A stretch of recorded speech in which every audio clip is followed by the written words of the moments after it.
Alice Webster was a remarkable and visionary woman. She was the woman who started and founded the New Brunswick Museum's Fine and Decorative Art Galleries back in the 1930s. She sets herself much more in the artist and the craftsperson perspective. She actually was a painter herself, so she understood. Women weren't really allowed to be working in the museum sector at that time, and she worked as basically an honorary curator without ever being paid and without getting that proper recognition.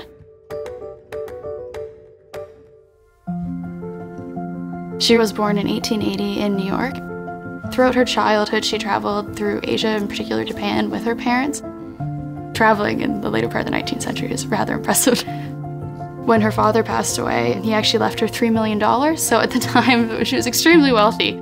She went on to study at the Sorbonne in Paris, really acquiring quite an interesting art history education. We can see from her notebook some of the different drawings and sketches that she had of different pieces she was studying and working on.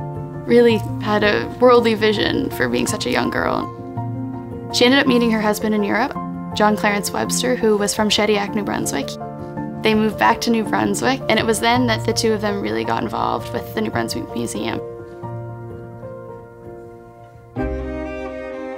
The museum had actually started in 1842 under Abraham Gesner, but the New Brunswick Museum formally reopened in the 1930s. Alice was quite persistent on having a fine and decorative art gallery at the New Brunswick Museum. Her husband and a couple of the other men weren't interested in having art on display within the museum. They were interested more just in history and science, and she approached them a couple times, and finally they agreed if she provided the funding herself, she could have a decorative art, fine art gallery. When Alice Webster started here at the museum, she did everything, right? She brought her own collection. She begged, borrowed, and stole from all of her friends to get material to the New Brunswick Museum. The role of museums is to be a safe place to engage that curiosity and to learn.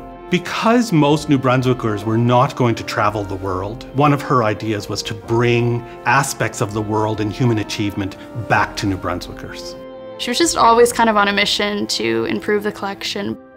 She went down to the ROM and she traded out some of her paintings to get 400 or 500 pieces. She actually was given a box of broken antiques, some different chinoiserie pieces, and she put them all back together overnight with aeroplane glue, and those objects were actually on display at the New Brunswick Museum's Exhibition Centre in Market Square till just a couple of years ago.